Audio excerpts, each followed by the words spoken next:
I will say one critical mistake I personally would make would be not owning a full like head to toe pink outfit. So I'm glad we checked that one off the box.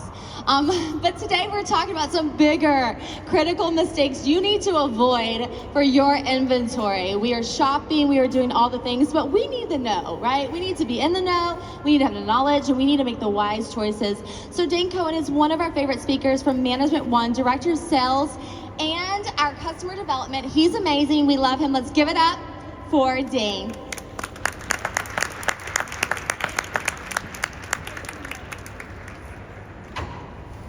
Hello, everyone. Hey, guys. How are you? Good. First off, Rachel, thank you so much. Everyone, give it up for Rachel. She does an incredible job bringing you a lineup of really amazing educational speakers. And we were going to wear the same outfit. Rachel, I'm sorry, it got lost in the airport. You know, it just, my luggage, you know, so next time. Happy Valentine's Day, everyone.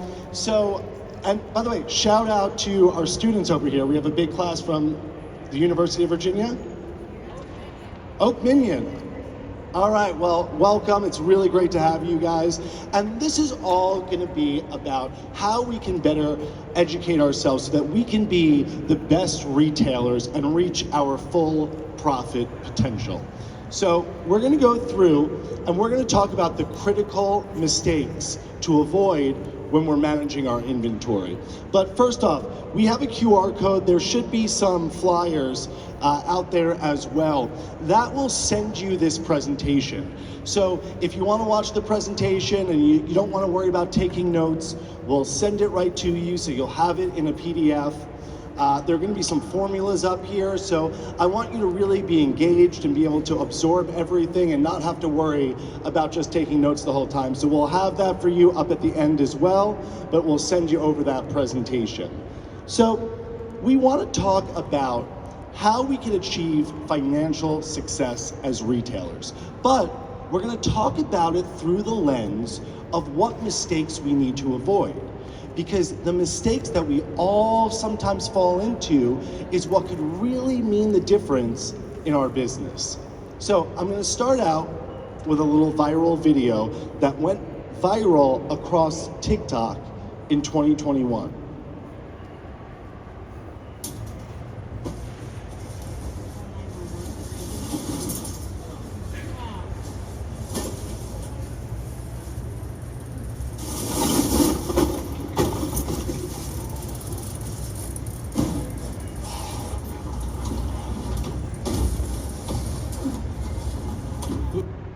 So this video racked up millions of views across the internet. And you're wondering, why am I showing you a video of someone shoplifting from a Walgreens? What does that have to do with anything? Well, in 2021, across the retail industry, we saw headline after headline after headline about shoplifting across every media outlet. It was almost like a second pandemic, the shoplifting problem. And Walgreens was one of the retailers that was most affected. So what do you do when you have such a problem, right? You're seeing it from every angle. What do you do if you're a major retailer like Walgreens? Well, they took action, and they took action quickly. In 2021, they closed multiple stores. They had a huge increase in security staffing that they added in front of a lot of their doors. And then they did something where I'm sure everyone could relate to this. They locked merchandise behind cabinets, right? So you go into a Walgreens and you want a toothbrush and you have to wait 30 minutes for someone, you ring the buzzer, someone comes. It's not the easiest shopping experience, but they took action quickly. Now, here's the strange part. Just a few weeks ago, the CFO of Walgreens was on an earnings call with his entire group, and he said this statement: maybe we cried a little too much over shoplifting. Maybe we cried a little too much over shoplifting. You close stores, you spent millions of dollars on security staffing, and you locked tons of merchandise behind displays. How are we saying that maybe we cried a little too much over shoplifting? Didn't they have the data? Didn't they look at the numbers? Well, here's what we found. In fact, by the time they made the decision to close the stores and take all these measures, the actual rate of shrink, which is a measure of how much inventory loss, was already decreasing. In fact, by 2022, it dropped a full percentage point, which represents tens of millions of dollars. The problem was already solving itself, and Walgreens, not only did they lose millions of dollars from this decision, millions of dollars in revenue, but they also lost consumer trust, because by locking these merchandise displays, they turned a lot of consumers off. By closing stores in neighborhoods that desperately needed their Walgreens, they lost brand confidence. So how can a major retailer with some of the smartest minds make a mistake like this? How can it happen? Something called confirmation bias. All those headlines, all those viral videos, all the news media, what that led to was a decision by Walgreens where the data they were looking at was just confirming what they were seeing in the media. They didn't do the proper analytics, and they admitted as such on the earnings call just weeks ago. They had a bias when looking at their data. And we are all prone to bias, especially when we're looking at our business. Cognitive bias is one of the dangers we may fall into when we're talking about inventory and the critical mistakes we can make. So in this presentation, we're gonna go through the critical mistakes, but we're gonna show you how through the lens of bias, we may be actually making bad decisions with data. So how do we as buyers, as retailers, start to make the right decisions for our business and make sure we are reaching our full profit potential? Okay, so we're gonna now go over the critical mistakes, and we're gonna start with number one. Stop thinking you can't increase your initial markup. This has everything to do with pricing, and it's probably one of the most important discussions to have right now. What is the hottest topic in the economy right now? What's everyone talking about? Recession. Okay, we heard inflation. Anybody hear about inflation going on? This is the biggest concern in our economy right now. And so as the cost of goods go up, as prices are increasing across the board, so too must your pricing strategy. So as we're here, we're at the trade show, we're shopping this event, right? This incredible 3 days of commerce. One of the first things that we have to decide on is, how are we gonna price the goods that we're purchasing here? What should our initial markup be? Just for anyone, the IMU, that's your initial markup. That's essentially the difference between the cost price that you're buying it at and what you sell it at retail, the original retail price, okay? So, here's what we often hear. What we often hear from retailers is, well, there's not much I could do about the pricing, right? I do keystone markup. I just take the cost price and I multiply it by 2. Or, you know what? There's nothing I could do, Dane. The vendor sets the price. I don't have control over the pricing. Or a lot of times I'll hear, you know what? We have a formula. We've always used it. I multiply it by 2.3 and call it a day, okay? Now is the time that we have to start getting strategic about our pricing. Your initial markup is your profit ceiling. It's your starting line. This is what sets you up for potential success or failure in your entire business. So overlooking this process could be one of the critical mistakes we make in our inventory management. So I'm gonna show you right now a little experiment to see what potential biases we may have when it comes to pricing. And I want to reframe your thoughts around increasing pricing. We are not necessarily talking about adding $20, right? Sometimes a price increase could just be 99 cents, right? Take something from $21 to $21.99. So when we think through the lens of pricing, we want to see where we can have wins and where we can start increasing our margins. So let's do a little experiment. Okay, we go into Magic, we see this lovely shirt from a vendor, this lovely polo shirt. I'm gonna need some audience participation, so we gotta get involved, okay? We see this lovely shirt, this polo shirt, and the vendor tells us that's gonna cost you $25. Can someone give me a price, what they would price that at their store? I heard 50, 58, 70,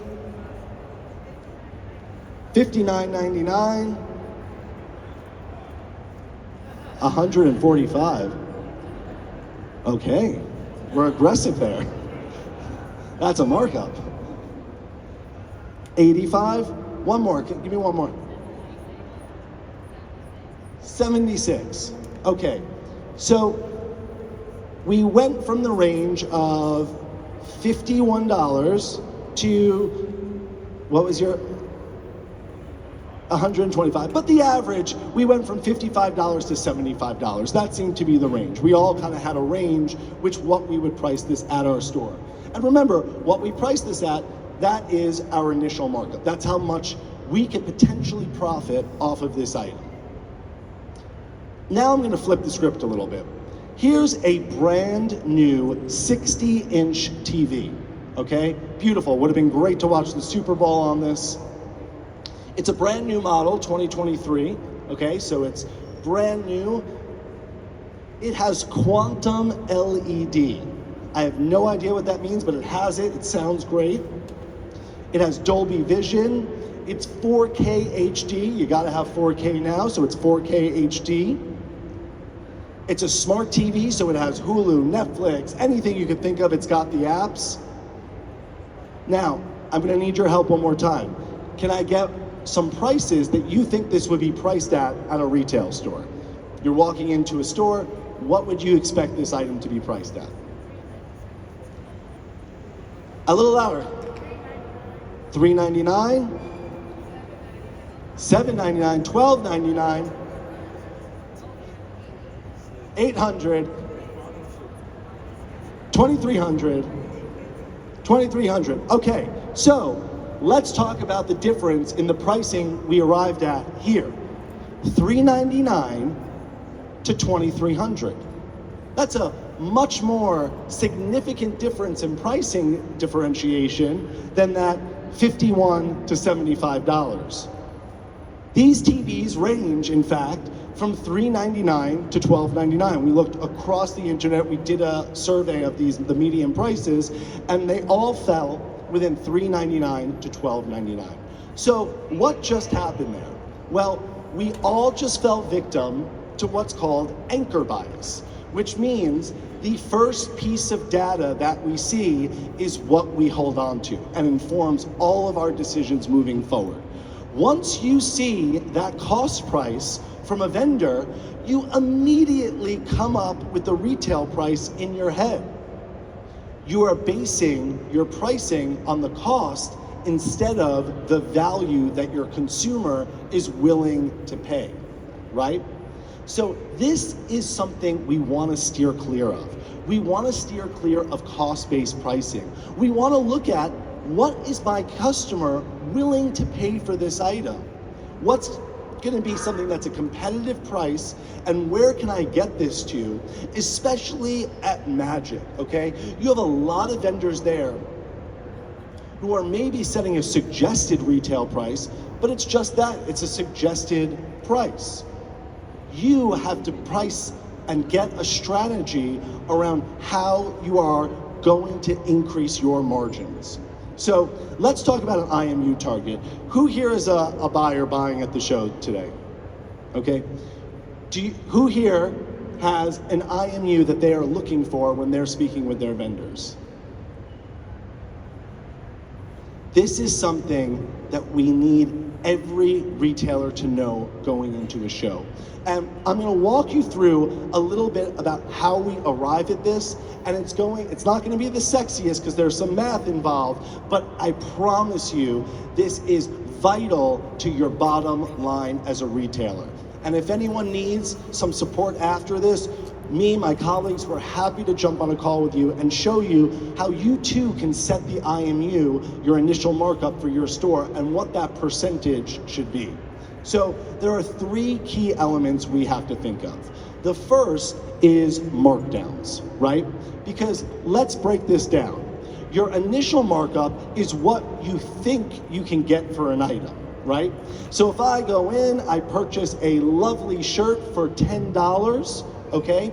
I sell it, I price it at $50, right? That's what I hope I could get for it, okay? My dream would be that they all sell at $50, but that's not a reality in retail. There's not a retailer out there that has learned how to avoid markdowns. They're a cost of doing business. So we have to factor that in.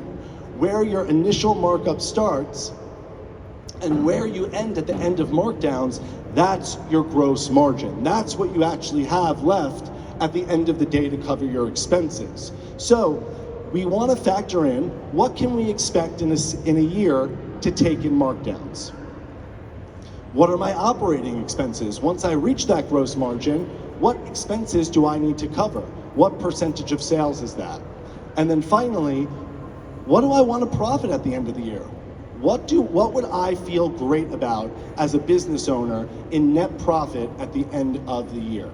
And once we have those 3 elements, we could then determine our IMU. So all of you could come back here in August with an IMU target intact, and you can talk to your vendors and say, hey, does your suggested pricing meet my markup? Is it going to cover the cost that I need to do business? These are the conversations that you need to be having with vendors that will change your entire view of how you get bottom line dollars into your business. So let's just take that 99 cents example, and we're going to run through this a little bit quickly. Remember, you could get the PDF. We'll show you how this all works. But if you have a 52.5% markup and we make the decision that your IMU should really be set at 55%, okay? What that means really on an item that costs $9 is that instead of pricing it at $19, you're pricing it at $19.99. Those 2.5 points in markup percentage just only increased 99 cents on one item, right? That sounds fair. If you were gonna pay $19 for something, would you pay $19.99? I think we all would, right? Let's look at how that translates to the bottom line for a retailer. We're looking at $1 million business right now, a retailer who's doing $1 million in sales. And if we increased the initial markup from 52.5 to 55%, which just could represent 99 cents on one item, that leads to 30,000 additional dollars in this retailer's pocket. Who here is good with making an extra $30,000, right? So that just goes to show how powerful your initial markup and the pricing that you set can be to your business.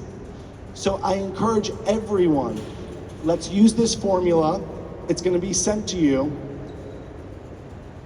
And let's start looking at what is going to be a great start. Where do I want to set my profit ceiling? It's the starting line of retail, and it's going to start in conversations in booths right here. Okay, critical mistake number 2. Stop viewing markdowns as your enemy. Stop viewing markdowns as your enemy. Who here hates to take a markdown? It pains you. Anyone? Come on. Yeah, thank you. Thank you. It's tough, right? We spend all this time. We fly halfway across the country. We come to Vegas. We shop these amazing vendors. And then we get it back into our store and it just doesn't work. It doesn't work, and we don't want to take the hit on it, right? We don't want to see it go for less than we wanted. We hold on for dear life to that price. But it may be costing you cash, and we're going to show you why. And the bias that we see here is the sunk cost fallacy. I already spent so much money on this vendor, this item. I can't lose my investment. I can't lose it. So you hold on for dear life. So here's a little 2 passengers on a boat. We need to cut the dead weight or we'll sink. No, we spent a lot of money to buy that weight. If you hold on to goods that are not performing, they're like dead weight in your business. So 6 months ago, I presented on this stage, and there was one topic that dominated the conversation. Does anybody know what that topic was 6 months ago? We were all freaking out about a potential recession, okay? And 6 months later, right? We're doing okay. We're doing okay. Things are still holding steady. Consumer spending has held steady. In fact, retailers added more jobs to the retail market. Retailers added more dollars to the market in December of 2022. So we're still tracking okay. Now, why is that important when it comes to markdowns? There's 2 reasons. First off, if we made decisions 6 months ago about our business based on a recession that never happened, we could be in trouble today. If we made a decision 6 months ago based off of fear, we would be sitting here today potentially losing out on opportunity. So why markdowns are so important is because it allows you to react to the business in real time instead of planning for fear and planning out of fear and not buying what you really need to do the business. The second reason, and this is so critical to understand, your mistakes now cost 9% instead of 2%. Because of inflations, the mistakes you make with your inventory, and we all make them. I was a buyer, I made a ton of mistakes. I bought a lot of ugly stuff, okay? It happens. But the mistakes are more expensive now. Costs have gone up. Costs have gone up. So a mistake that you make right now is going to cost you 9% instead of 2%. Think about that. You're losing money before you even started. So what we want to make sure of is that we fail fast. So if something isn't working in our business, well, you gotta take it back, take it outside, and shoot it because it is done. It is done for, okay? We want to fail fast. We want to look at data, understand what's not selling, and if it's not working, we mark it down. Now, why do we phrase it like this? Are markdowns a friend or a foe? 1, they're a cost of doing business. 2, and this is really an interesting concept, and I think a great way to think about your markdowns. It actually creates demand. Your markdowns create demand for goods that just aren't hitting with customers.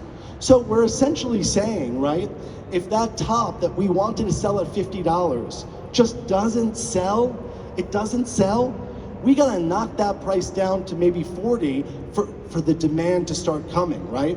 1/3 of the shoppers that walk through your door are markdown shoppers. They're coming right in and they're looking for the deals, okay? The rest of your customers want full price, but there are people who are markdown shoppers, and that's okay. That is okay. But this is where we could create demand. This is where we get their attention for the goods that aren't selling.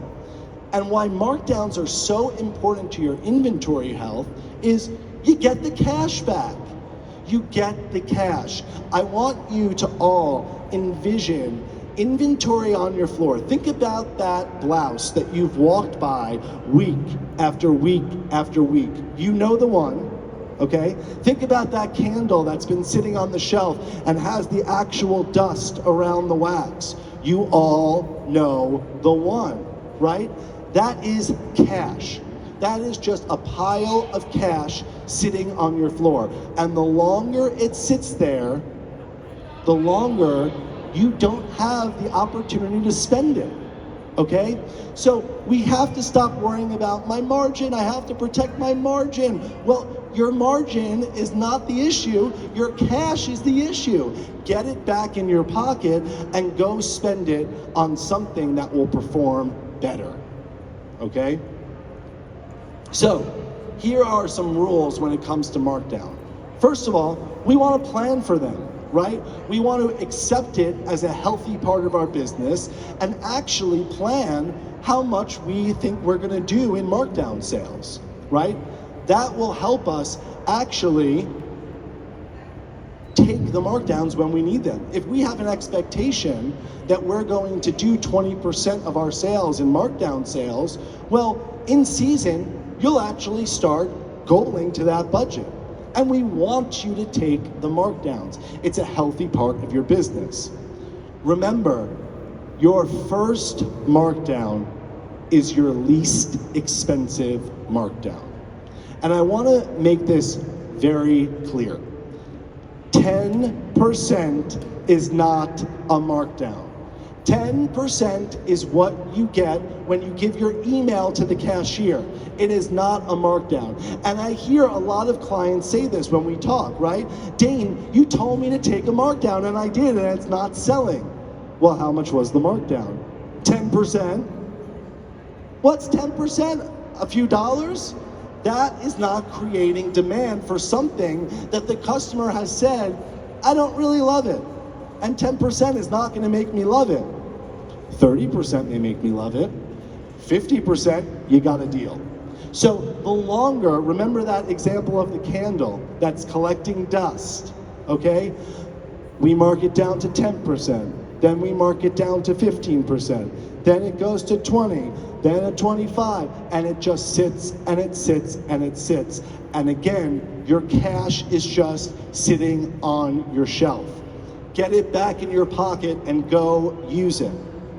Get it back in your pocket. And then the only way a markdown is bad, there's one way that it is pure evil, and that's if you don't learn from it. When I was a buyer, my boss used to make me submit a sheet with every markdown I took that said the reason why I took the markdown. Was it the color? Was it the fit? Was it the price that the customer just didn't want to pay that much? Was it, it came in and the fabric was just too shiny? What happened that caused you to take that markdown? We have to learn from the mistakes we make. Because if we keep coming back to the trade show every season and we keep buying into the same mistakes, that is a recipe for failure, right?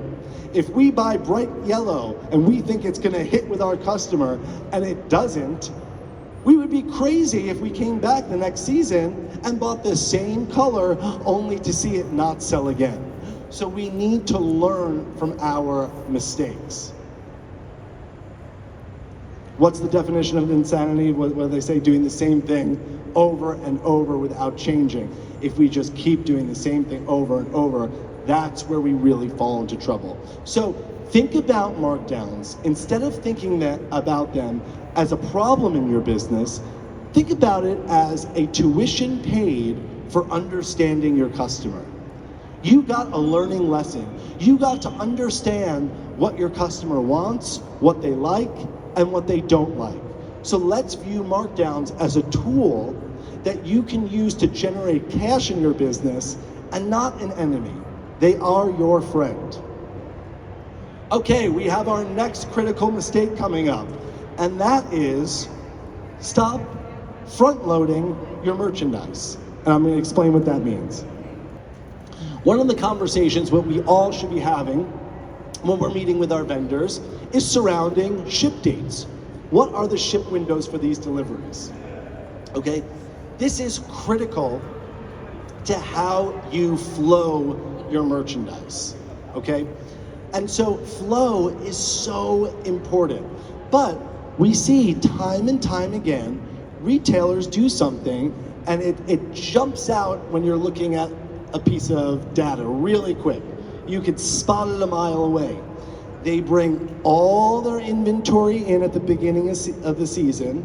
So let's say we're talking about the fall season. All of their inventory lands late August, early September, and they let it ride through the holiday. That is front loading your merchandise. You're taking all your goods in, you're going out, you're spending money on inventory, and you bring it all in one hit. Why is that an issue? So the bias that we're looking at here is the status quo bias. That's how I've always done it.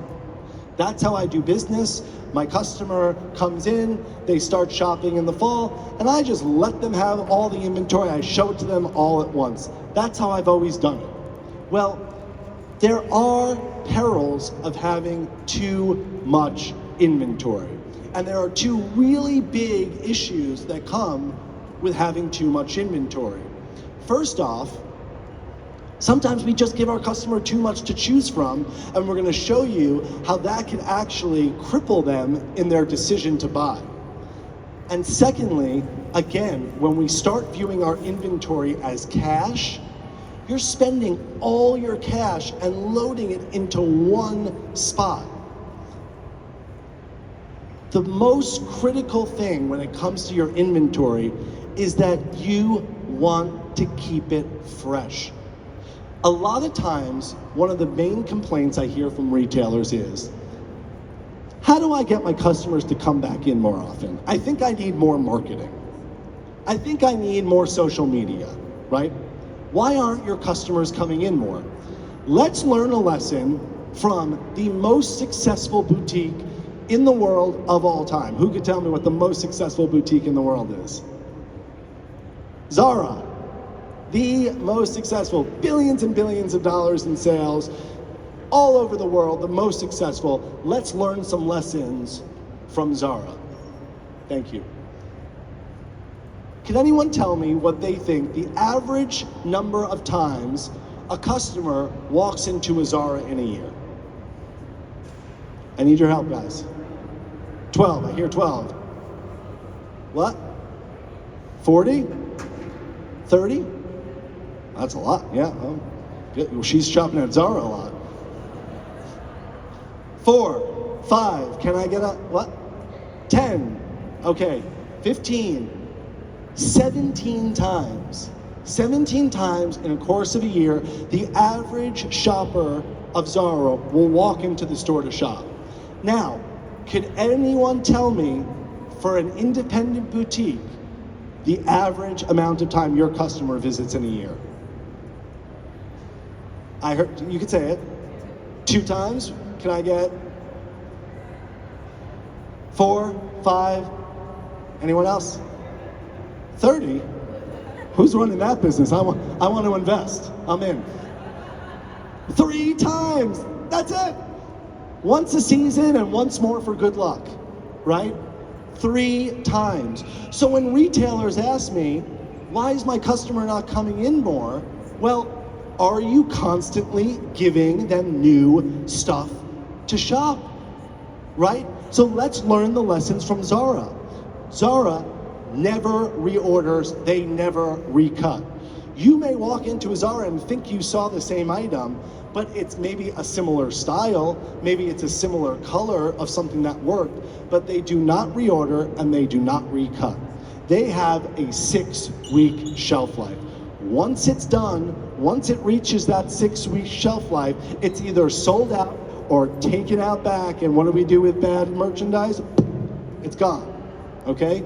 So, 6-week shelf life, it's over, and they are constantly re-merchandising. So even if you walk in within that 6 weeks, the store looks so different that you can't even recognize the merchandise you saw.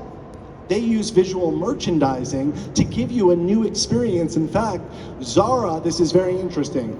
On Fifth Avenue in Manhattan, Zara changes their windows once a week. The Banana Republic right next door, once a month. What do you think is going to attract new customers walking by and getting people back into the store, right? The need and desire for freshness drives sales. So much so that 90% of your total business, 90% of your sales will come from inventory that landed within 10 weeks, just a 10-week window. And 50% of most boutique sales, 50%, half of your sales, comes from inventory that landed within the same month. Your customer wants freshness. They want to see new goods. So when we're having conversations with our vendors today, when we're going into booths, we want to make sure that one of the conversations we're having is, how do I flow in merchandise? So I'm sprinkling some into August, it starts to sprinkle in September, I get a fresh new hit in October, and for the holidays, I have my November delivery that's gonna wow my customer when they come back for their holiday outfit. And so when we start to think like this, when we start to think in terms of how fresh is my merchandise, you're giving your customer a reason to return. You're giving your customer a reason to shop. The other thing that I just want to touch upon really quickly as a peril of too much inventory in the beginning of the season is we sometimes give our customer analysis paralysis, okay?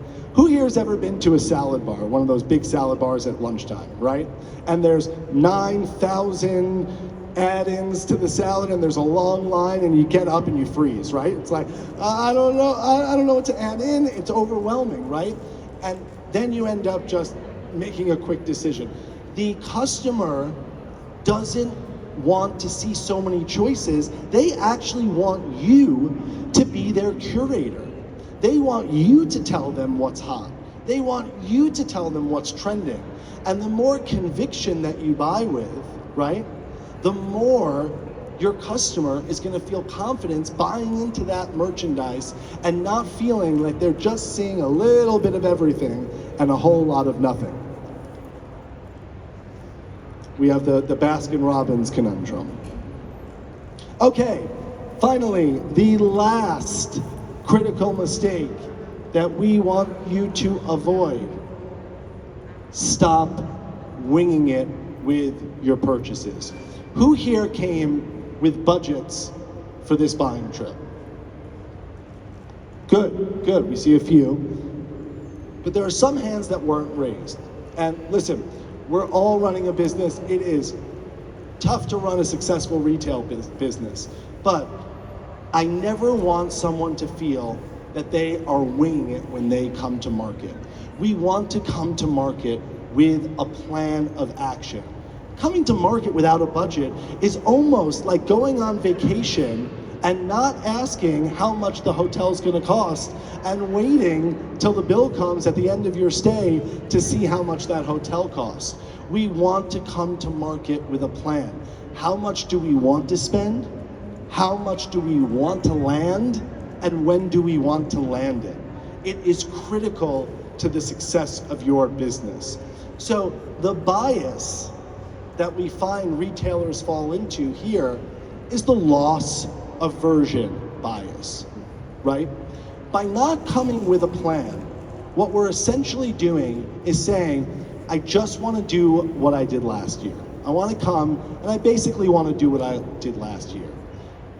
When you come with a plan, when you start planning for growth, that is when you will see your success in your business really change.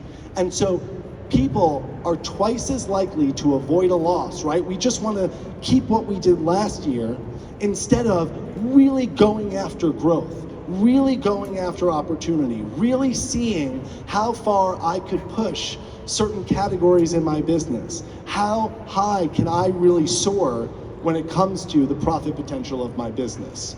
So when you come to market, I encourage you all to play offense. Play offense when you are here. There are two types of assortments, okay? There's a wide and thin assortment, right? Where you go and you're trying to please everyone and you get a little overwhelmed on the floor, so you buy a little bit of this and a sprinkle of that and a touch of this and a touch from that brand and one pack from one person and maybe a shoe from another person. That's a wide and thin assortment. You're giving a lot of choices to your customer, which, what did we just learn? When you give too many choices, you're not really buying with conviction. Or there's a narrow and deep strategy, which means you're coming with a plan, you know what's working in your business, you know what brands are working, you know what categories are working, and you go in and you buy with conviction, right? You buy into the trends, the businesses, the vendors, and the categories that are fueling the success of your business. And when we do that, a few things happen. One, you become more important to those guys, right? It's so important, the relationships you're gonna create in there. And if you're going and buying spotty buys, a relationship that does not make. When you go in and start to really buy from vendors that work for you and into categories that work for you, you become more important to them. And so remember when we talked about that pricing and that initial markup? Well, there's another way we can mess with our pricing, and that's, can you get your costs to come down? Can you make a deal in there where you get someone to offer you a discount on goods? Ask if you're placing a big order, ask if there's a discount, ask if they can do free shipping. That's going to bring down your cost, which only helps your IMU, your margin, okay? So buying narrow and deep has a lot of impact on your business. It actually avoids markdowns, right? Think about if you go in and you buy one case pack of an item, okay, you get a size run in. And you think it's a really good item, but you're too nervous and you just buy one size run, okay? Once that small sells in your store, once that large sells, you're already halfway sold out, okay? So you just took a great item, and because we're trying to please everyone, you only have one left, and it ends up on a onesie rack, this great item that you should be getting full price on, you're taking a markdown on. So actually, buying deep into something and buying with conviction actually avoids a markdown, because when something hits, it's gonna hit. And if something doesn't work, then you could swipe it out quick and get rid of the problem and fail fast. And then finally, you keep your customer focused. I want you all to remember that this is a business of product, and you are the curator of that product. You set the trends. Keep your customer focused and show them the lifestyle and the vision you are trying to create. When we buy wide and thin, it's harder to buy into a vision. When you play offense and you believe in both the numbers, right? When you have a plan and you have conviction, your customer will follow. So I love this, a little bit of everything, a whole lot of nothing. That's what we want to avoid. One of the other things that I love this little example, right? When we're talking about getting in our heads when we're in market, okay? We have all those voices of our customer, and sometimes we make a mistake that we listen to the loudest voices. I know that when I was a buyer, I used to make this mistake all the time. Someone would come in and complain about one item, and I would react. And I would go and I would make a decision on my business. I was responsible for millions of dollars in business, and one cranky customer would complain and I would cancel an order, or I would no longer buy a certain style based off of one customer. One customer. Data is what will guide us to the promised land of retail. And so finally, as we wrap up, when we think about planning for the year ahead, we don't want to just use last year's sales as a barometer of success. Using last year's sales and your comp sales is like doing a puzzle without the picture. You're only getting a tiny piece of the information. There are so many more metrics in your business that are meaningful that is going to show you a true picture of success by product category. So there are two that I quickly want to go over as we're wrapping up, and that's stock to sales ratio and turn. So your stock to sales ratio is basically just asking, how much inventory, how much goods do I need on my floor to accomplish my sales goals? How much stock do I need to accomplish my sales goals? So if I want to do, we're going into the month of March. If I want to do $20,000 in sales, how much inventory at retail has to be sitting on my floor? We need to know that number. And the way that we find that number is we look at our turn. Our turn is how many times in the trailing 12 months, how many times last year did I flip my merchandise? Okay? So for a women's boutique, let's say a good turn is around like a 5.5. That means in the course of a year, I sold through and rotated my inventory 5.5 times. Okay? So we look back at our turn to then plan forward for our stock to sales ratio. I look back at how long it took me to flip my merchandise to understand how much I'm gonna need in the year ahead. So these are the questions we need to be asking ourselves. We don't wanna just be looking at sales because, again, with sales, it's a little tiny piece of the picture. How much did you have to invest to do those sales? If you had to invest way too much money in a brand just to squeak out a little bit more sales than last year, but you spent much more, you didn't make money. The sales is only giving you a small piece of that picture, especially with inflation.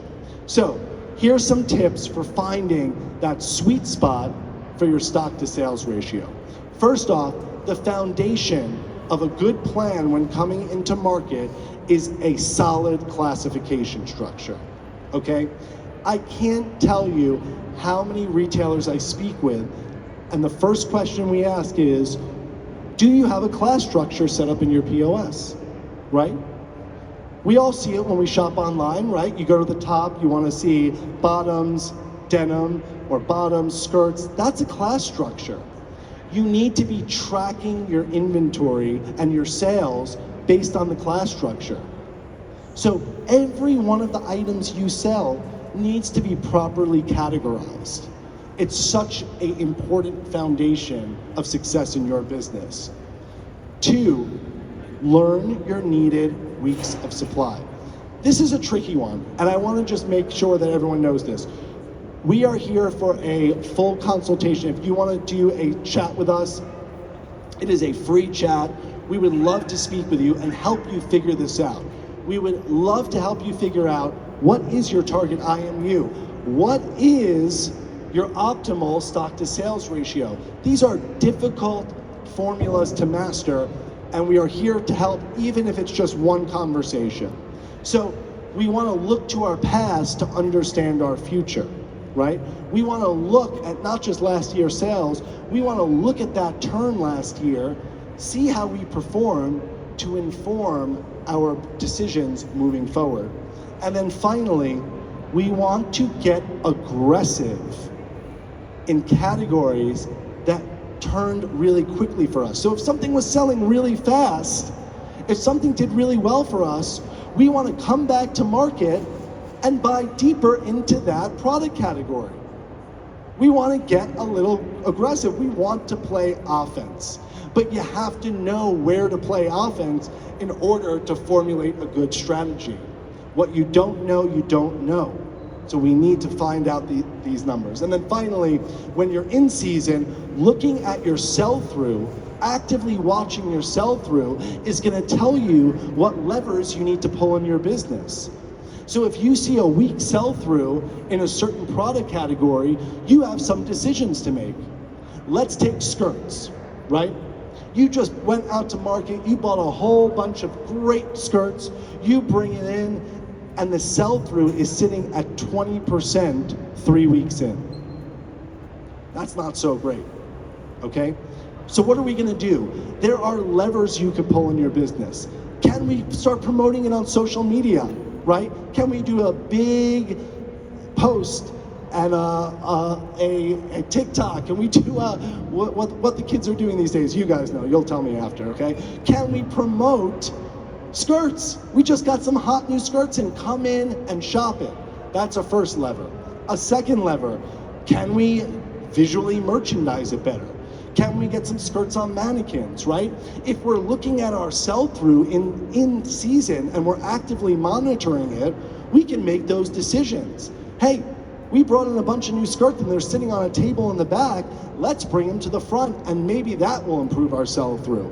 And then finally, if all else fails, and we've marketed it, and we've promoted it, and we've put it on the homepage of our website, and we've trained our sales associates about the product knowledge that goes along with those skirts, and they still aren't selling, get the cash back and take the markdown. You knew.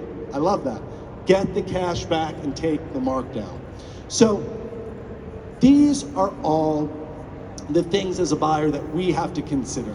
There's a lot on our plates as buyers and as retailers, but coming into market with a plan, that is a critical factor in the success of your business. So I hope we learned some mistakes to avoid, but to really get the most and to reach our full profit potential, we want to start setting data-driven goals. And not just that, we want to have people on our team that can help us interpret that data, right? If we're sitting alone looking at data all day long, it's not going to get us anywhere, right?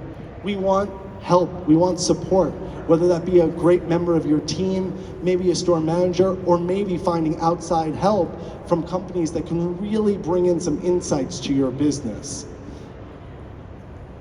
So I really encourage everyone, when thinking about their business, one of the first places we want to start is, what's your full profit potential? I've seen retailers that coast at a certain annual sales for a long time because they were simply selling themselves short. They didn't believe in themselves. They weren't looking at the business deeply enough to realize that they had so much opportunity sitting right under their nose. So I would love to have a conversation with everyone. If you want the presentation, you could scan the QR code. There's some flyers up front. And seriously, I'm available to talk to anyone here that wants some insight into their data and into their business. Thank you so much for attending. It was great to see everyone.